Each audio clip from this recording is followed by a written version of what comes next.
Yeah, so look, it looks like I'm going to be able to record this, okay? So that'll be good for anybody who misses it. All right. Now, I just wanted to talk to you guys about the reading. Have you guys started the reading yet? If you got, why don't you guys answer me in chat? That'll help me out. You might start the reading. No. Where's chat at? Chat's on the side. Oh, I see it. Oh, I started it. I didn't get very far until I stopped. All right, cool. Yeah, I just wanted to talk to you guys about it real quick. And it's not going to be a super involved session. I just wanted to go through the stuff we should be reading or should have read up to this point, which is just this part right here.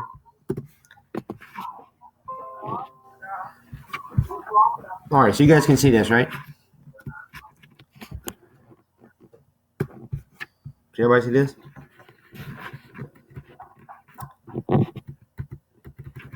Yes.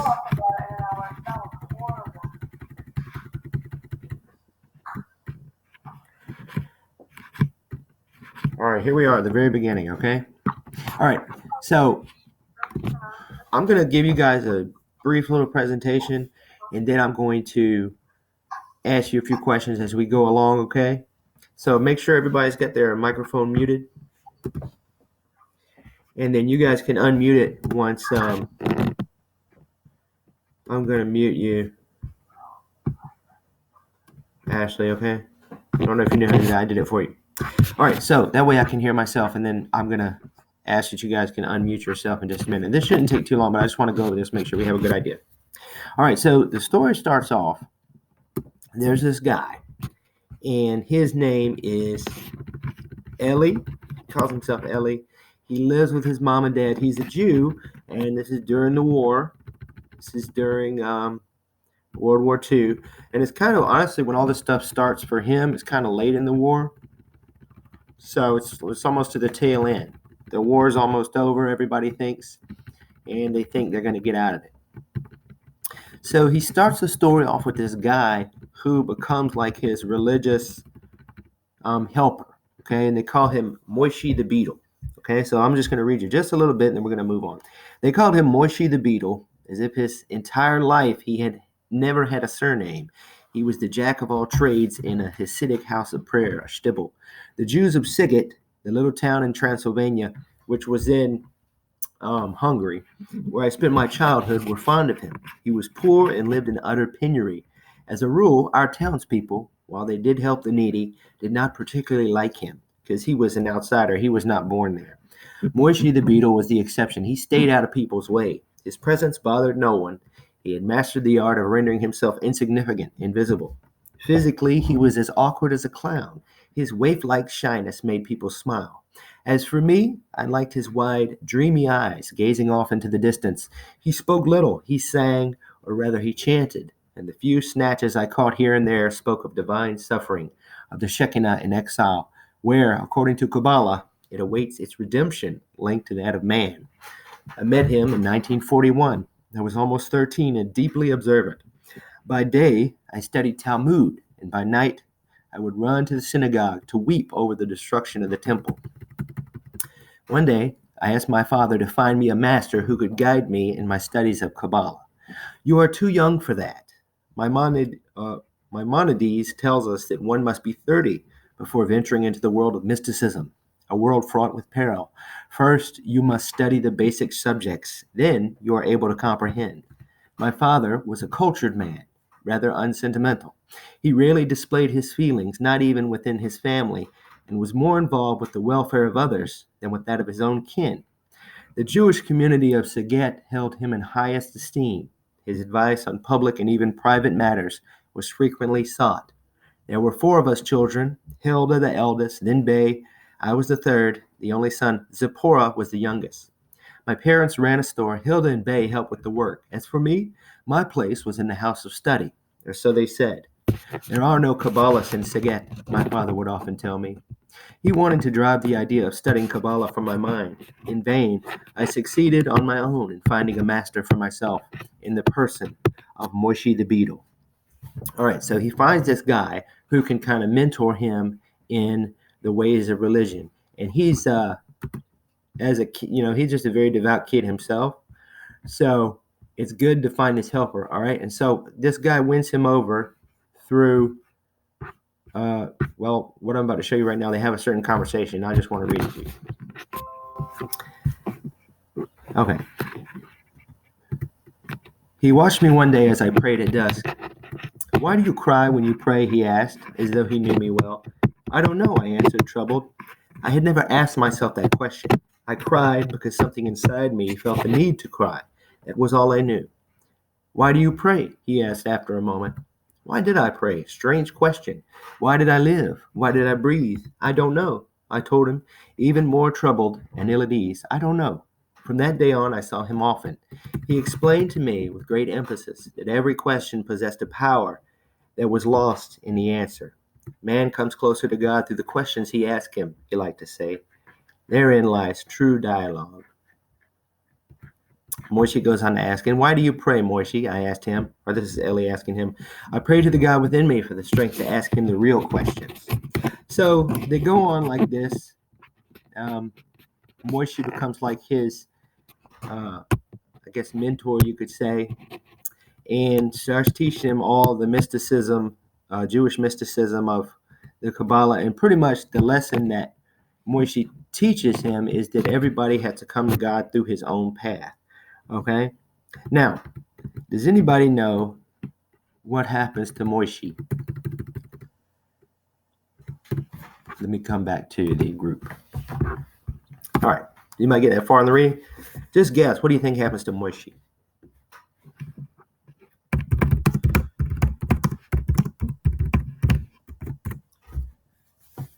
He dies. Anthony says he dies. I don't know if he dies eventually or not, but right off the bat, he gets sent away, okay? And so this is a story. This kind of propels, the story of Moshe the Beetle propels us into the action of the story of Eli getting sent to the concentration camps and how it happens, okay? All right, and it shows you also how it all happened, like step by step, but really slowly. And then, one day, all foreign Jews were expelled from Saget, and Moshe the Beetle was a foreigner, crammed into cattle cars. Now, remember, this is not mainstream Jews now. This is just like the foreign Jews. They were seen as others. And it's interesting here. I want to read this to you because this is kind of a parallel with some of the stuff that's going on today, honestly. One day, all foreign Jews were expelled from Saget, and Moshe the Beetle was a foreigner, crammed into cattle cars by the Hungarian police. They cried silently. Standing on the station platform, we too were crying.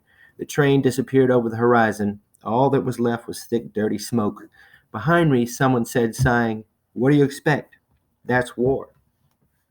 The deportees were quickly forgotten. So, the idea is that in wartime, you could do things you wouldn't necessarily otherwise do. All right. Now, these guys are taken. They're sent away, and they don't see him for a while. They're forgotten. But then one of them, Moshe, comes back. And so they try to figure out what happened to Moshe and where he's been. And everybody thinks Moshe is crazy anyway. So the stuff that he tells them, they're like, that can't be true. Days went by, then weeks and months. Life was normal again. One day, as I was about to enter the synagogue, I saw Moshe the Beetle sitting on a bench near the entrance. He told me what had happened to him and his companions. The train with the deportees had crossed the Hungarian border and, once in Polish territory, had been taken over by the Gestapo. The train had stopped. The Jews were ordered to get off and onto waiting trucks. The trucks headed toward a forest. There, everybody was ordered to get out. They were forced to dig huge trenches. When they had finished their work, the men from the Gestapo began theirs. Without passion or haste, they shot their prisoners, who were forced to approach the trench one by one and offer their necks. Infants were tossed into the air and used as target for the machine guns. This took place in the Galician forest near Colomai. How had he, Moshe the Beetle, been able to escape? By a miracle. He was wounded in the leg and left for dead. Day after day, night after night, He went from one Jewish house to the next, telling his story and that of Malka, the young girl who lay dying for 3 days, and that of Toby, the tailor who begged to die before his sons were killed. Moishe was not the same. The joy in his eyes was gone. He no longer sang. He no longer mentioned either God or Kabbalah. He spoke only of what he had seen. Okay, so let me ask you guys this question. All right. Why did nobody believe Moishe's story?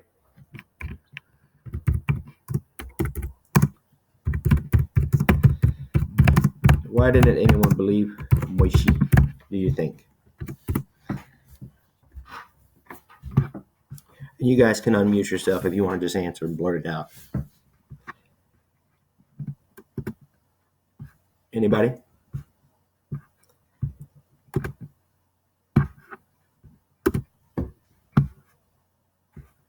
Why didn't anybody believe Moishe? That's the question.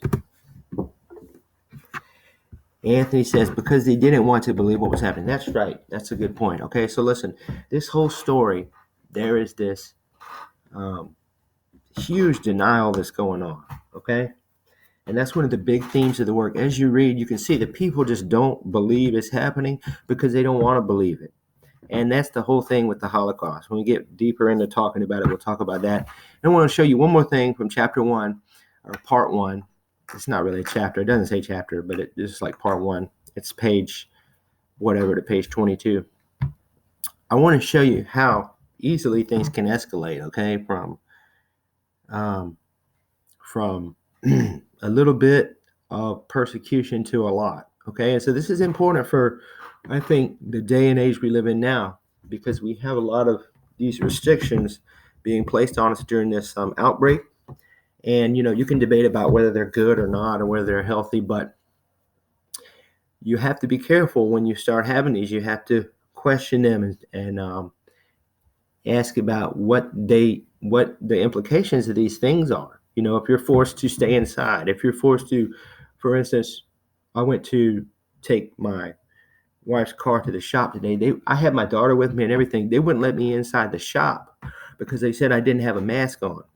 And so I was like, with a baby, we had to change cars. So I had a car seat, a baby, a bag, and me. I'm like standing outside just like waiting for somebody to let me in. Nobody would let me in. So we have to wonder about some of the things we're doing and how these little things can turn into big things. Okay, so let's check it out here in the story. All right, so Moishe tries to tell these people, nobody wants to believe it. Thereafter, life seemed normal once again. The war's going on. Everybody thinks that it's 1943. Then you get good news from the Russian front. 1944 rolls around.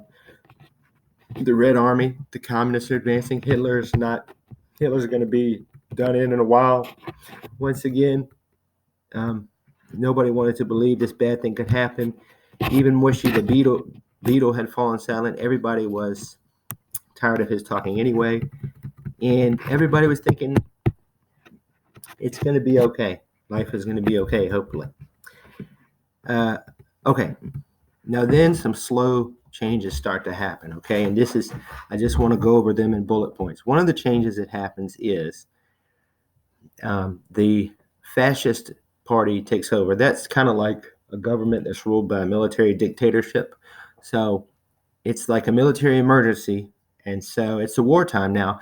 And so the military seizes control. And so this would be like if the National Guard took over our country right now. So the military takes over. Then German troops start moving in. And the military government is working with the Germans. They're pro-German, this new group that's taken over. And the German troops are staying at the houses of the people in Hungary.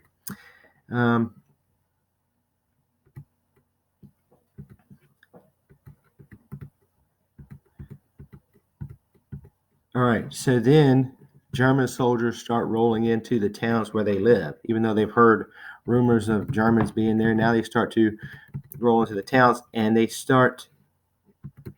then Passover happens, and then you have this first little edict, okay? So So this is what reminded me of what's going on today.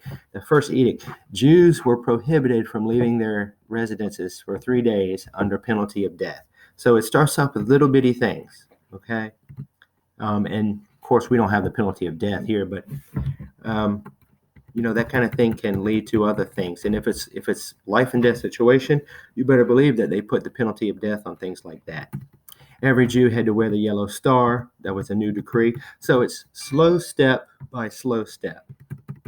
Then they create these ghettos, and everybody is forced out of their homes into these ghettos, every Jewish person, okay? And then a little bit later on, they get real bad news. Stern, the shopkeeper, comes in. His father's face turned pale. He says, "What's wrong?" He said, "I've been summoned to a special meeting of the council." All right, so the council, he goes to the special meeting. His dad, he comes home, and his mother says she has a bad feeling. Tell us what happened. Say something. And this is what he says: "The news is terrible. One word: transports. We're being transported. The ghetto's being liquidated. Nobody knows where they're going." Okay, so that's where we are right now. It keeps on going like that.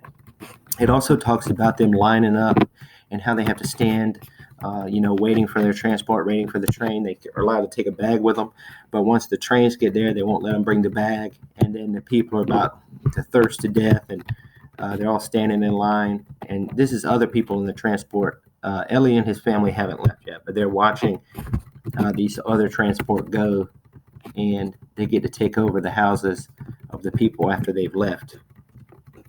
And now they're just waiting for their turn. Okay, so that's where we are with part 1. All right, how's everybody feeling so far? Anybody got anything they want to say?